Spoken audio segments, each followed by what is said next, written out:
L'heure est au confinement dans toute l'agglomération Lens-Liévin depuis le 17 mars. Les déplacements sont limités, le territoire paraît bien vide. Tous les services municipaux tournent au ralenti comme à Méricourt et ne sont joignables que par téléphone. À Lens, les œuvres du Louvre ne peuvent être visitées et les tribunes du Stade Bollaert n'ont pas résonné depuis des semaines. C'est ici que l'on croise Christine, une Lensoise pour qui le confinement se passe bien. Pour moi ça va parce que je vis seule, j'ai une certaine habitude et en plus je travaille. Donc je suis une chanceuse, je vais dire, je peux sortir pour aller au travail et j'ai des contacts sociaux. C'est beaucoup mieux que les personnes qui restent isolées. Le centre-ville semble lui aussi désert. La nuit davantage encore puisqu'un couvre-feu a été instauré à Lens. Quelques commerces restent ouverts pour effectuer les achats de première nécessité. Chacun garde ses distances et limite ses sorties. Ah ben je sors pas, normalement je sors pas, c'est ma seule sortie de la semaine, c'est le dimanche matin. Je vais chercher du pain, puis quelques pâtisseries de chez Janson. Ah si est ouvert, tu vois, je ne sais pas. Les portes du célèbre pâtis-goustier de la ville sont bien ouvertes, mais des mesures ont été prises. Jean-Claude Janson a dû imposer un arrêt partiel pour une quinzaine d'employés. Son activité est fortement ralentie. Il n'y a que en boulangerie où là on travaille encore un petit peu et c'est moi qui fais le pain.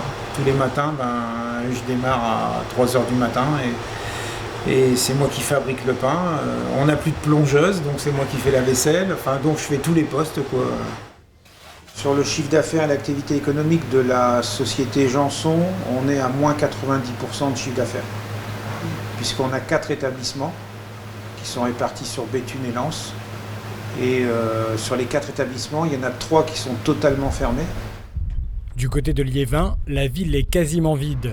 La maison du souvenir et son parc sont inaccessibles, tout comme la piscine et l'aréna.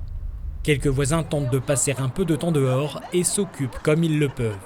Là, je me suis attelée à faire toute ma maison, mais je crois qu'on va pouvoir faire des concours chez nous pour le nettoyage des maisons et il n'y aura plus une seule poussière qui traînera quelque part. Il n'y aura plus rien à faire. Ah ben ouais, mais je fais une pièce par une pièce, même un casier par un casier.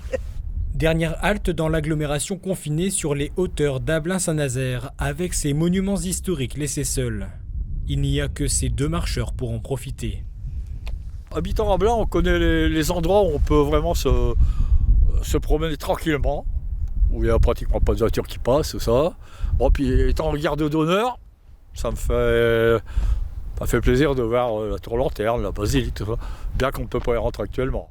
Cette découverte du territoire comme vous ne l'avez jamais vu se termine sur des routes désertes. Le confinement sera prolongé au-delà du 15 avril.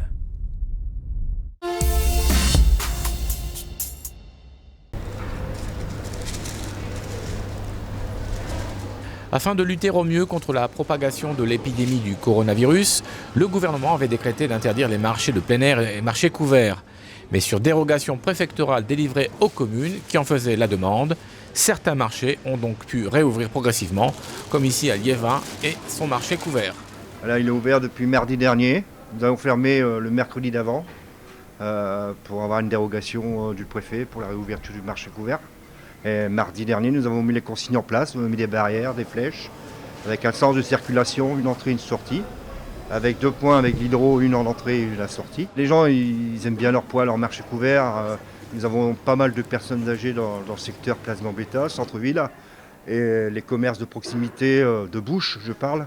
Il n'y en a pas tellement. Il faut quand même que les gens trouvent les produits qu'il leur faut tout près de chez eux, quoi. C'est ça aussi le principal, qu'ils ne voyagent pas trop. Et c'est vrai que les marchés de proximité, c'est quand même important. C'est très bien parce que les clients ne touchent pas du tout à nos produits. Et voilà, je ne vais pas dire que c'est mieux qu'en grande surface, mais bon, il y a quand même moins de monde. Et puis il n'y a aucun risque pour les clients. Je pense que c'est important, surtout pour la clientèle du centre-ville. Plutôt que d'aller se confiner en grande surface, vous voyez bien, marché ouvert, aéré, les gens respectent les distances. Malheureusement, on va dire que c'est un mal pour un bien. Les gens commencent à prendre conscience de tous les problèmes qui existent, qu'il faut revenir aux choses simples, revenir au petit commerce. Et même si le marché couvert est tenu de respecter une limite d'une dizaine d'exposants, les clients y retrouvent l'essentiel des produits alimentaires. Ce matin, j'ai acheté du poisson, j'ai acheté des légumes, des fruits, des fraises, citron bio, voilà. C'est le marché couvert qui m'intéresse parce qu'il y a des fruits et des légumes et ça, c'est une denrée rare en ce moment, trouver des fruits et des légumes. Et à ce jour, d'autres villes du secteur de l'arrondissement de Lens ont obtenu une dérogation pour maintenir leur marché. Billy-Montigny, Bully-les-Mines, Grenay, Lens, Los-Angoël, Méricourt, Pont-Aventin, Souchet, Vendin-le-Vieil et encore Vimy, avec bien entendu toujours pour mot d'ordre de respecter les consignes de sécurité, distance d'éloignement, gestes barrières et affluence modérée. Tout le monde respecte les consignes et puis voilà, ça ira bien et le marché couvert restera ouvert. Voilà. Depuis une semaine, tous les matins pendant 2 heures, c'est dépistage du Covid-19 au drive du laboratoire Biomed de Liévin. Les malades restent dans leur voiture. Vous ne reculez pas la tête en arrière. Et un prélèvement nasal est réalisé en quelques secondes. Mais avant chaque test, il faut s'équiper et s'organiser. On travaille toujours en binôme, un biologiste, une infirmière, une personne qui fait les prélèvements, une personne qui réceptionne le prélèvement et qui prépare l'envoi. C'est moi qui vais au contact des patients, qui fait le prélèvement. Donc moi, je vais faire le prélèvement et je pose les couvillonnages ici. Et après, c'est ma collègue qui prend en charge. En fait, je ne touche à rien à part que ce qu'on me prépare. Les prélèvements s'enchaînent toutes les 5 minutes. Vous avez votre ordonnance, monsieur, carte d'identité ? Et ce sont près de 30 personnes qui se rendent sur ce parking chaque matinée. Cet homme confiné chez lui depuis plusieurs jours a réalisé le test. Ça va, ça fait un peu mal, mais sans plus quoi. Vous aviez des symptômes ? Ouais, ça fait 3 jours que j'ai de la température, je tousse quand même pas beaucoup, j'ai beaucoup de courbatures. Et donc mon médecin il y a 3 jours, il m'a demandé d'aller faire un test. Et donc là, le premier créneau, c'est 3 jours après quoi. Les échantillons sont envoyés ensuite à des laboratoires spécialisés. Les malades reçoivent dans leur boîte aux lettres leurs résultats 2 ou 3 jours après. Mais attention, tout le monde ne peut pas faire le test. On fait des prélèvements dans les voitures, sur rendez-vous, avec une prescription médicale justifiée.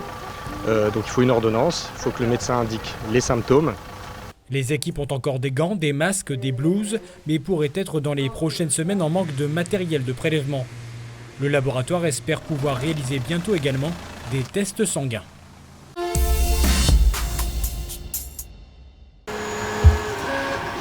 Avec le confinement et le contexte sanitaire, de nombreuses initiatives ont été prises par les habitants.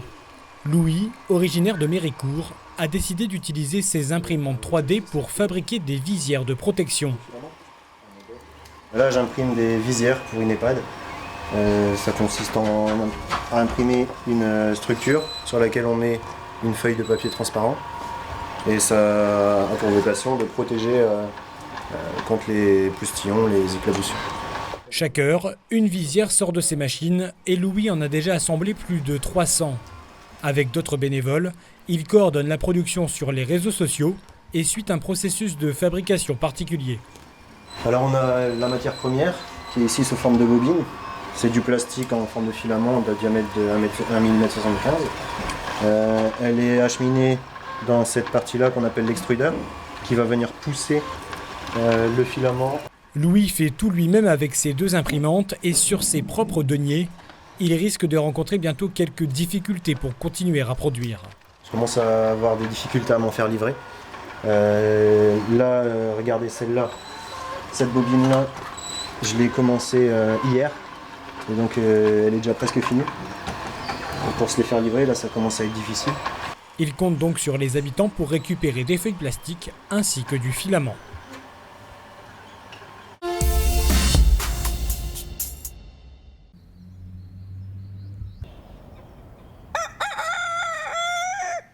À peine un mois après la réouverture, les animaux du parc des Cities n'y coupent pas, plus de visiteurs jusqu'à nouvel ordre.